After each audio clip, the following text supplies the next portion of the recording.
Section 235 electricity consumption. ये section basically deal करता है इस सब्जेक्ट के हवाले से कि ये जो इलेक्ट्रिसिटी कंज्यूमर यानी कि सार्फ यूज़ करते हैं उनको ये इलेक्ट्रिसिटी कंज्यूम करने की मद में कितना टैक्स पे करना पड़ता है। और इसी चीज़ के हवाले से इसमें नॉर्मली पांच चीज़ें जो है वो इस सेक्शन के अंदर डिस्कस की गई है कि नंबर वन तो ये कि ये जो टैक्स आपको पे करना पड़ता है इलेक्ट्रिसिटी कंज्यूम करने के लिए इलेक्ट्रिसिटी कंज्यूमर को, वो आपको कितना टैक्स पे करना पड़ेगा, किस रेट के हिसाब से वो आपको टैक्स पे करना पड़ेगा। एंड सेकेंडली ये कि ये टैक्स किस चीज़ पर आपको पे करना पड़ेगा। थर्ड पे ये कि ये टैक्स किसे पे करना है। एंड नंबर फोर कि ये टैक्स कौन आपसे डिडक्ट करेगा। चूँकि ये टैक्स आप पहले पे करते हो यानी कि एडवांस टैक्स होता है, तो इसका मतलब ये कि इस टैक्स को कोई पर्सन कलेक्ट करेगा, कोई विद होल्डिंग टैक्स एजेंट भी होगा यहाँ पर। तो नंबर फोर सेक्शन में ये चीज़ कवर की गई है कि ये टैक्स आपसे डिडक्ट कौन करता है। एट द लास्ट में हम लोग ये कवर करेंगे कि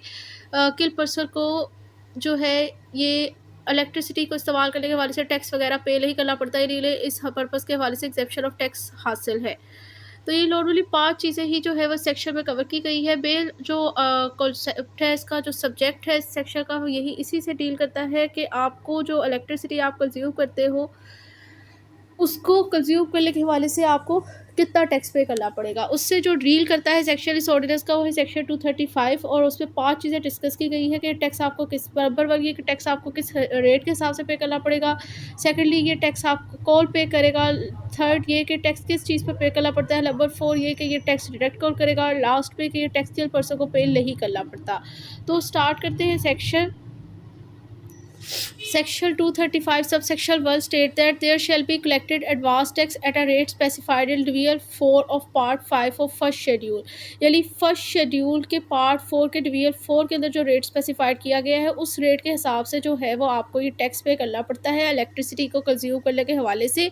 और ये किस चीज़ पर टैक्स पे करना पड़ता है, ये है all the amount of electricity bill of a commercial और इंडस्ट्रियल और डोमेस्टिक कंज्यूमर। यानी ये कि अगर आप इलेक्ट्रिसिटी कंज्यूमर हो और ये जो बिजली आप यूज़ कर रहे हो, आया वो आप डोमेस्टिक पर्पसेस के लिए इस्तेमाल कर रहे हो या फिर इंडस्ट्रियल या कमर्शियल पर्पसेस के लिए इस्तेमाल कर रहे हो,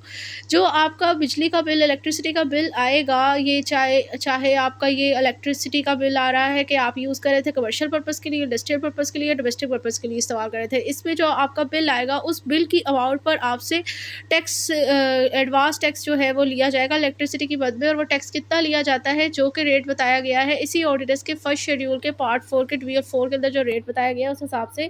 आपसे जो ये आपका बिल आता है बिजली का, उस पर आपसे टैक्स ले लिया जाता है। नेक्स्ट इसमें प्रोवाइजो बताती है कि provided that the provision of subsection 1 shall not apply to a domestic consumer of electricity of if his name appear on the active tax payer list. यानी अगर कोई पर्सन जो इलेक्ट्रिसिटी कंज्यूमर है और वो डोमेस्टिक पर्पज़ के लिए electricity use कर रहा है और उस पर्सन का नाम एटीएल लिस्ट के अंदर है, तो उस पर्सन के ऊपर जो है वो ये जो रेट बताया गया है इस ऑर्डिनेंस के फर्स्ट शेड्यूल के पार्ट 4 में डिवीजन 4 के अंदर कि आपको इलेक्ट्रिसिटी कंज्यूम करने के हवाले से ये टैक्स पे करना पड़ेगा, उस पर ये सबसेक्शन अप्लाई नहीं होता, यानी उस पर इस रेट के हिसाब से टैक्स नहीं लगता। अब यानी उस पर सबसेक्शन एप्लीकेबल नहीं हो रहा, इसका हरगिज़ ये मतलब नहीं है कि उसको इलेक्ट्रिसिटी यूज़ करने के लिए टैक्स पे करना ही नहीं पड़ेगा। टैक्स उसे पे करना पड़ेगा, लेकिन उसको ये फ़ायदा होगा कि जो रेट बताया गया है उस रेट उतना टैक्स उसे पे नहीं करना पड़ेगा, उस रेट से कम टैक्स पे करना पड़ेगा क्योंकि वो फाइलर होगा। एटीएल लिस्ट का मतलब ही होता ही यही है कि आपका नाम फाइलर की लिस्ट में है। अब ये जो प्रिविलेज हासिल है कि अगर कोई पर्सन इलेक्ट्रिसिटी कंज्यूमर तो है और वो जो इलेक्ट्रिसिटी यूज़ कर रहा है वो डोमेस्टिक पर्पज़ के लिए इस्तेमाल कर रहा है, और वो जो उस पर्सन का लाभ जो है उस पर्सन का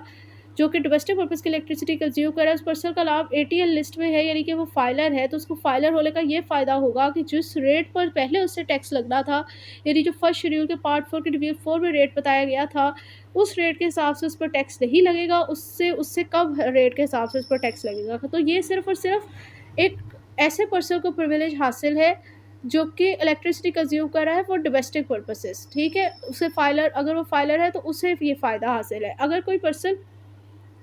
इंडस्ट्रियल कमर्शियल पर्पज़ के लिए यूज़ कर रहा है इलेक्ट्रिसिटी, तो उस पर्सन को यहाँ पर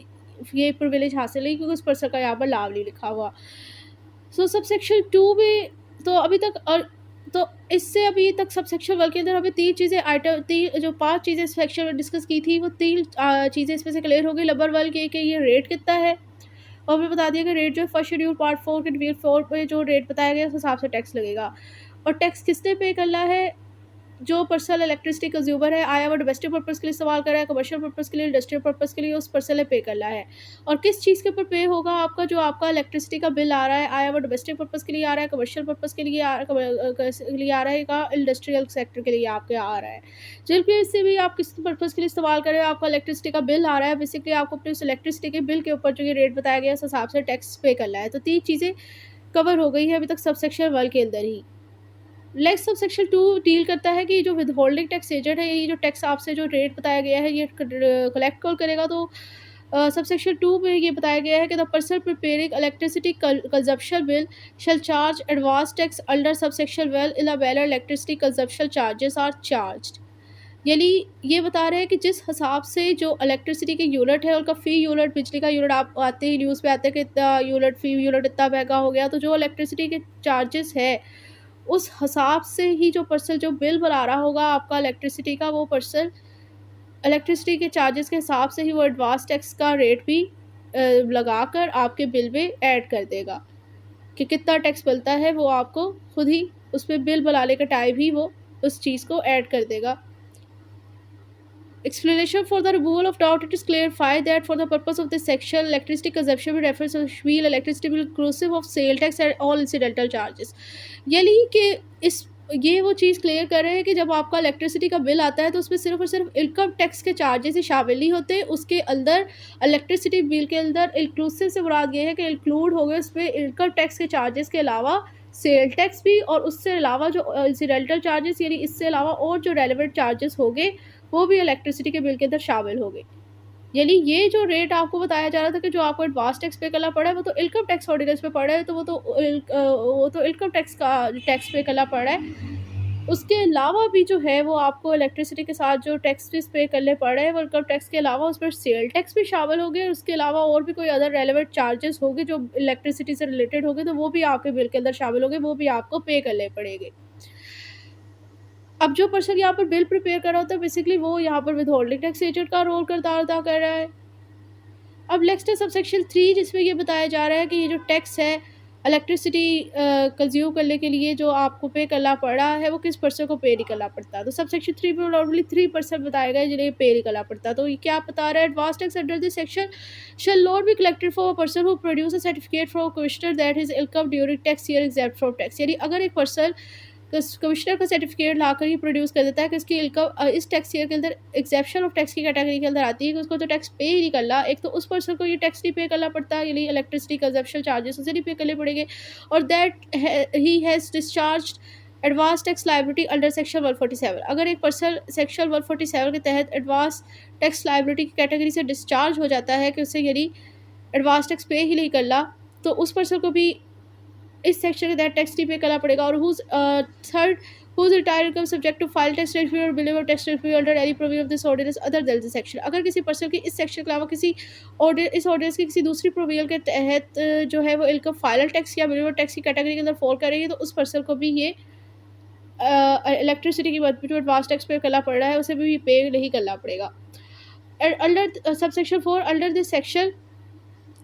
in the case of a subsection 4 under the section this case clause A, in the case of a taxpayer other than a company। अगर कोई पर्सन टैक्स पेयर है लेकिन वो ऐसा कंपनी टैक्स पेयर नहीं है, कंपनी के अलावा कोई दूसरा पर्सन जो है वैसा टैक्स पेयर है, वो tax collected up to bill amount of 360,000 rupees per alum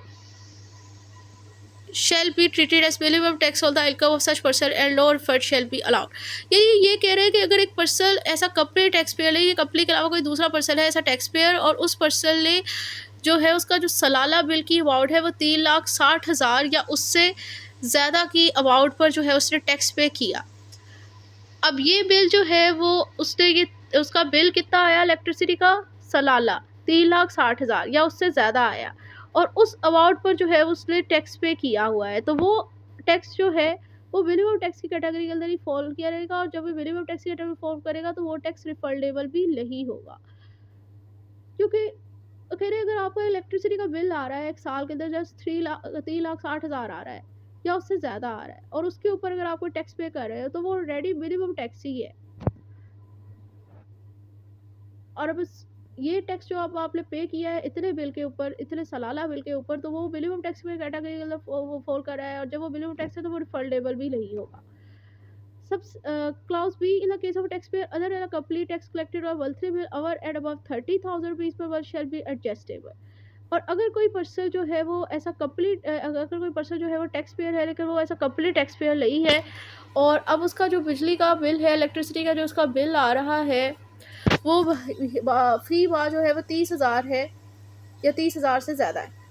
और उस पर उससे जो टैक्स कलेक्ट किया जा रहा है वो टैक्स जो है वो एडजस्टेबल होगा। Clause C, in the case of a complete tax collected shall be adjustable against tax liability। अगर कोई पर्सन ऐसा कंप्लीट टैक्स पेयर जो है वो टैक्स पे कर रहा है, तो जो टैक्स उससे कलेक्ट किया जा रहा है वो एडजस्टेबल टैक्स की कैटेगरी के अंदर फॉल करेगा। तो ये जो है वो सेक्शन 235 के अंदर चीज़ें डिस्कस की गई। अब रेट जो है वो एट द लास्ट जो हमने कहा था कि इस रेट के हिसाब से कलेक्ट किया जा रहा है, तो वो कितना रेट है वो शेड्यूल में जाकर देख लेते हैं। Electricity consumption clause subsection 1, the rate of collection of tax from commercial industrial consumer from gross amount of which shall be set out in the following table ably। यानी मतलब ये कि अगर आप इलेक्ट्रिसिटी कंज्यूमर हो और आप इंडस्ट्रियल कमर्शियल पर्पज़ के लिए यूज़ कर रहे हैं, जो जो आपका फुल अमाउंट ऑफ बिल आ रहा है उस पर आपसे कितना, मतलब ये जो आप इलेक्ट्रिसिटी यूज़ कर रहे हो ये आपका यूज़ की है आपने इंडस्ट्री या कमर्शियल पर्पज़ के लिए, और अब इस सिचुएशन के अंदर जो आपका फुल अमाउंट ऑफ बिल आ रहा है उस पर ये जो टेबल है उस हिसाब से आपसे टैक्स लिया जाता है। अगर तो 500 तक का आपका बिल आ रहा है तब तो आपसे कोई टैक्स नहीं लिया जाएगा, लेकिन अगर 500 से आपका बिल ज़्यादा हो जाएगा लेकिन 20,000 से ज़्यादा नहीं होगा, तो इस सिचुएशन में 10% ऑफ द अमाउंट, यानी अगर आपका बिल जो है वो 500 से 20,000 के बीच में आ रहा है ना, तो 500 तक तो आपसे एग्जेप्ट ऑफ टैक्स है। जो अमाउंट बीच में आ रही होगी उस अमाउंट का 10% होगा। मिसाल की तरफ अगर आपका 10,000 पे बिल आ जाता है, ये कमर्शियल इंडस्ट्रियल पर्पज़ के लिए आप इलेक्ट्रिसिटी यूज़ कर रहे हैं और उस पर आपका 10,000 का बिल आ गया है, 500 तक तो आपको एग्जेप्ट था, और ये 10,000 का है, इसका मतलब 20,000 से कम है, तो 20,000 से कम है और 500 से 500 तक एग्जेप्ट है, तो इस हिसाब से जो है वो 9,500 का जो है 10% आप पर पड़ेगा, क्योंकि 500 तक तो एग्जेप्ट था ना। 500 से 20,000 के बीच के अंदर जो अमाउंट आ रही है उसका 10% जो है वो आपको जो भी अमाउंट आएगी जो कि 20,000 से ज़्यादा नहीं होगी और 500 से ज़्यादा होगी, उस अमाउंट का 10% आपसे लगना है। तो अगर आपका 10,000 आ रहा है तो वो वहाँ पर आपको 500 एग्जेप्ट है, तो उसका 9,500 का 10% आपको टैक्स पे करना पड़ेगा। नेक्स्ट है एक्सीड रेस्ट 20,000, और अगर आपका ये बिल जो है वो इलेक्ट्रिसिटी का bill for industrial commercial purpose, अगर आप इलेक्ट्रिसिटी यूज़ कर रहे हैं और आपका बिल 20,000 से ज़्यादा आ जाता है, तो अब इस सिचुएशन के अंदर आपको पे करना पड़ेगा टैक्स कितना, कि अगर तो ये आप कमर्शियल कंज्यूमर हो, कमर्शियल पर्पज़ के लिए इलेक्ट्रिसिटी का बिल आपका आया है, तो अब इस सिचुएशन में और वो 20,000 से ज़्यादा हो गया है, तो आपको जो अमाउंट 20,000 से ज़्यादा होगी उसका 12% प्लस 1,950 रुपये देना पड़ेगा। दूसरी सिचुएशन ये है कि अगर आपको यही जो इलेक्ट्रिसिटी का बिल आया है ये आप इंडस्ट्रियल पर्पज़ के लिए इलेक्ट्रिसिटी यूज़ कर रहे थे और तब आपका 20,000 से ज़्यादा बिल आ जाता है, तो अब इस सिचुएशन में जो अमाउंट आपकी 20,000 से ज़्यादा आ रही है उस अमाउंट का 5% प्लस 1,950 रुपये आपको टैक्स पे करना पड़ेगा। नेक्स्ट है आपके पास सबसेक्शन 2 में ये बताया गया है कि अगर आप डोमेस्टिक पर्पज़ के लिए इलेक्ट्रिसिटी कंज्यूम कर रहे हैं, तो अब इस सिचुएशन के अंदर अगर तो आपका इलेक्ट्रिसिटी का बिल 25,000 से कम आ रहा है, तो अब इस सिचुएशन में तो आपको 0% इनकम टैक्स है, इनकम टैक्स आपको कोई नहीं पे करना पड़ना। लेकिन अब इस सिचुएशन में अगर आपका जो है वो बिल डोमेस्टिक पर्पज़ के लिए आप इलेक्ट्रिसिटी यूज़ कर रहे हैं और आपका जो इलेक्ट्रिसिटी का बिल है वो हालाँ जो बिल आपका आ रहा है वो 25,000 या उससे ज़्यादा आ रहा है, तो अब इस सिचुएशन में जो अमाउंट आ रही है 25,000 का 7.5%, जो अमाउंट 25,000 से ज़्यादा आ रही है उसका 7.5% आपको पे करना पड़ेगा। अब यहाँ पर एक बार में क्वेश्चन आ रहा होगा कि मेजोरिटी जो है वो घरों का जो है इलेक्ट्रिसिटी का बिल 25,000 नहीं आता, 25,000 से कम ही आता है, लेकिन फिर भी हम पे इतने ज़्यादा टैक्स होते हैं। तो वहाँ पर पहले ही जो है वो हम लोगों ने सेक्शन में कवर कर लिया था कि जो इलेक्ट्रिसिटी का बिल बन रहा होगा उसमें जस्ट इनकम टैक्स चार्जेस ही शामिल ही होंगे, उसके अंदर सेल टैक्स चार्जेस और इसके अलावा जो दूसरे इंसिडेंटल चार्जेस होते हैं लाइक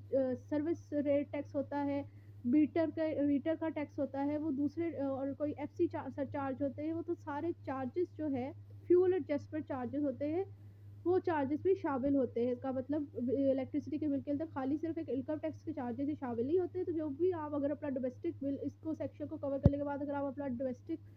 बिल इलेक्ट्रिसिटी का सामने रखते हैं, तो वहाँ पर आपको 7-8 टैक्स नज़र आएँगे। वहाँ पर इनकम टैक्स की कैटेगरी में अंदर ये बताया गया है कि अगर आप डोमेस्टिक कंज़्यूमर हो, इलेक्ट्रिसिटी के कंज़्यूमर हो, डोमेस्टिक पर्पज़ के लिए इस्तेमाल कर रहे हैं और आपका बिल जो है वो इलेक्ट्रिसिटी का बिल जो है वो 25,000 से कम आ रहा है। तो अब इस सिचुएशन पर आप पे कोई टैक्स नहीं लग रहा, वो जो कोई टैक्स नहीं लग रहा, वो बात हो रही है कि इनकम टैक्स कोई नहीं लग रहा। उसमें वो दूसरे जो इंसिडेंटल चार्जेस और सेल टैक्स यूनिट चार्जेस हैं वो शामिल नहीं है।